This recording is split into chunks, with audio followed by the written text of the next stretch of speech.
Assalamualaikum warahmatullahi wabarakatuh. Saudara-saudaraku, seorang yang bertasawuf tentu dengan tujuan agar semakin mampu mendekatkan diri kepada Allah. Untuk mencapai tujuan tersebut, maka diperlukan upaya untuk mengkondisikan hati dalam kesucian dan menghindari perbuatan yang mengarah pada dosa. Dalam perjalanan suluknya, seorang sufi memerlukan tahapan-tahapan pengkondisian jiwa, sebab langkah untuk menuju pensucian jiwa tentu tidak bisa dilaksanakan secara langsung atau seketika itu juga. Konsep tasawuf terus mengalami perkembangan dari waktu ke waktu. Peran para guru sufi atau mursyid tidak bisa diabaikan di dalamnya. Pengalaman mereka dalam menempuh perjalanan ruhani kemudian digunakan sebagai bahan untuk pembelajaran para muridnya. Tahapan yang mereka lalui itu kemudian dijadikan sebagai semacam kurikulum untuk mendidik para murid.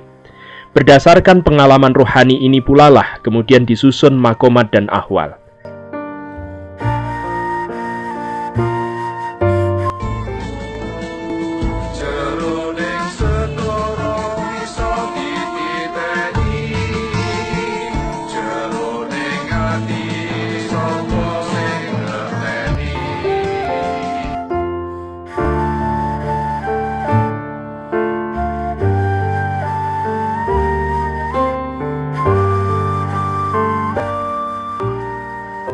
Nah, saudara-saudaraku, pada bagian awal kita akan mencoba untuk membicarakan apa yang dimaksud dengan makomat itu. Kata makomat adalah jamak dari kata makom yang secara bahasa maknanya adalah tahapan-tahapan, tingkat-tingkat, tempat-tempat pemberhentian, stasiun-stasiun, atau kedudukan. Sedang secara istilah, makomat adalah tahapan-tahapan yang harus dilalui dan dicapai oleh jiwa seorang hamba dalam rangka untuk mendekatkan diri kepada Allah, untuk mencapai ma'rifatullah.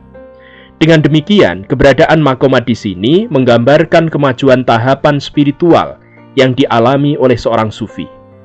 Jumlah makom yang harus dilalui dalam menjalani laku tasawuf berbeda-beda tergantung pada pendapat atau aliran yang diikuti.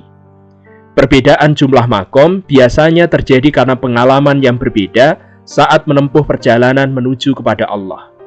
Pengalaman rohani ini bersifat subjektif. Antara satu orang dengan orang yang lain biasanya mengalami sesuatu yang berbeda-beda. Ketika pengalaman yang berbeda-beda itu kemudian dirumuskan dan terus disempurnakan sebagai konsep sufistik, maka akan menghasilkan rumusan atau tahapan yang berbeda-beda pula. Adapun makom yang paling sering disebut di antara berbagai aliran tasawuf adalah sebagai berikut. Yang pertama adalah makom at-taubat. Taubat merupakan tahapan di mana seorang hamba selalu berupaya untuk meninggalkan sesuatu yang tercela, menuju sesuatu yang terpuji menurut pemahaman agama. Taubat merupakan langkah awal yang ditempuh oleh seorang salik atau pelaku suluk untuk memulai perjalanan menuju kepada Allah. Taubat merupakan sikap batin yang disukai oleh Allah Subhanahu wa Ta'ala. Kemudian makom berikutnya adalah al-waro'. Waro adalah kehati-hatian yang diwujudkan dalam kemampuan untuk menahan dan menjaga diri agar tidak terjatuh dalam sikap atau perbuatan yang tercela atau sikap dan perbuatan yang mengarah pada sesuatu yang subhat, yaitu sesuatu yang diragukan kehalalan atau keharamannya. Al-waro ini juga bisa dimaknai sebagai sikap menahan diri agar hati tidak menyimpang dari kondisi mengingat Allah. Melalui makom waro ini, maka seorang sufi akan dikondisikan agar selalu berhati-hati dalam menjaga diri dari hal-hal yang dimurkai oleh Allah. Kemudian makom yang ketiga adalah zuhud. Dalam zuhud, seorang sufi akan berupaya untuk meninggalkan ketergantungan terhadap dunia. Hal ini bukan bermakna bahwa dirinya menghindari dunia secara keseluruhan, namun lebih pada upaya melatih dunia batin agar keterikatan terhadap sesuatu yang bersifat duniawi tidak bersemayam dalam jiwanya. Bertambah dan berkurangnya harta tidak akan mengubah ketergantungan dirinya terhadap Allah. Di sini, az-zuhud memiliki makna yang mengacu pada kondisi semakin berkurangnya ketertarikan hati terhadap sesuatu yang selain Allah, dan semakin meningkatnya ketergantungan hati tersebut terhadap Allah. Makom berikutnya adalah al-faqr. Al-faqr ini bermakna ketiadaan kebutuhan, sebab yang dibutuhkan hanya Allah semata. Dengan demikian, pengertian al-faqr sebagai makom tasawuf tentu berbeda dengan pengertian yang ada dalam ilmu fikih. Pengertian al-faqr ini bukan sekedar bermakna tidak memiliki harta, namun tidak mempunyai keinginan untuk memiliki harta. Kemudian makom berikutnya adalah as-sabr, sabar.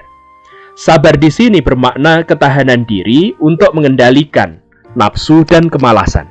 Sabar adalah manifestasi dari kekuatan iman dan keteguhan hati dalam menghadapi berbagai cobaan selama menempuh perjalanan menuju kepada Allah.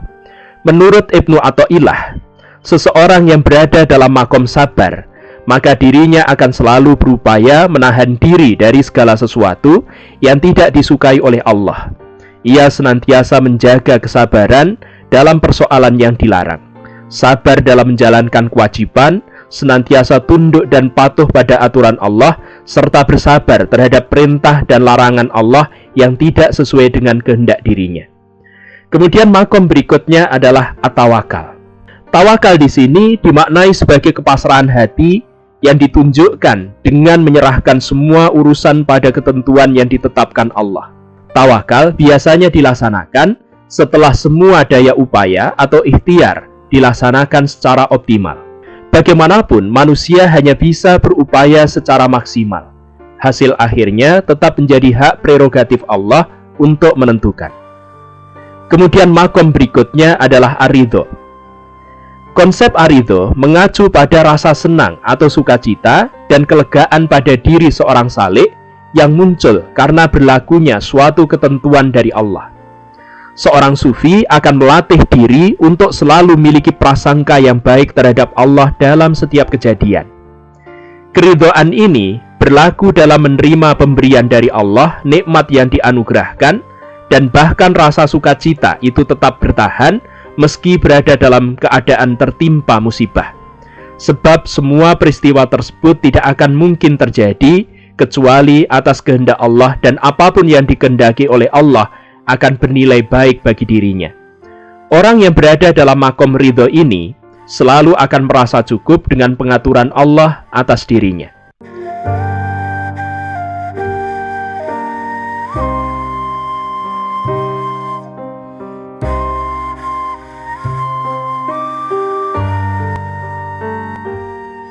Kemudian bagian berikutnya yang perlu kita bicarakan berkaitan dengan ahwal. Secara bahasa, ahwal merupakan bentuk jamak dari kata hal yang maknanya adalah keadaan atau kondisi. Hal ini meliputi kondisi mental atau emosional. Ahwal merupakan kondisi-kondisi batin yang berupa makna, rasa, atau kondisi mental yang dialami oleh seorang sufi sebagai anugerah yang berasal dari Allah. Adapun ahwal yang ada dalam tasawuf, diantaranya adalah sebagai berikut. Yang pertama adalah muraqabah, yaitu merasa selalu dekat dengan Allah. Kemudian berikutnya adalah mahabbah, yang maknanya adalah cinta. Cinta ini menjadi mata rantai keselarasan yang selalu mengikat antara hamba dengan Allah. Kemudian berikutnya adalah rojak dan khauf, selalu berharap dan takut kepada Allah. Kemudian hal berikutnya adalah syauq, biasanya mewujud dalam bentuk kerinduan kepada Allah dan ingin menyaksikan wajahnya. Kemudian berikutnya adalah uns, yang maknanya adalah munculnya rasa suka yang timbul karena merasa dekat dan nyaman karena merasa dibersamai oleh Allah. Kemudian berikutnya adalah tumakninah, selalu tentram, merasa tentram ketika bersama dengan Allah. Kemudian berikutnya adalah musyahadah, merasakan kehadiran atau kedekatan dengan Allah yang dibarengi dengan ilmu yakin. Jadi ini adalah beberapa hal. Selain itu, dalam tasawuf nanti bisa ditemukan ada sekian banyak hal lain yang bisa dijumpai oleh seorang sufi ketika dia sedang melakukan perjalanan untuk menuju kepada Allah.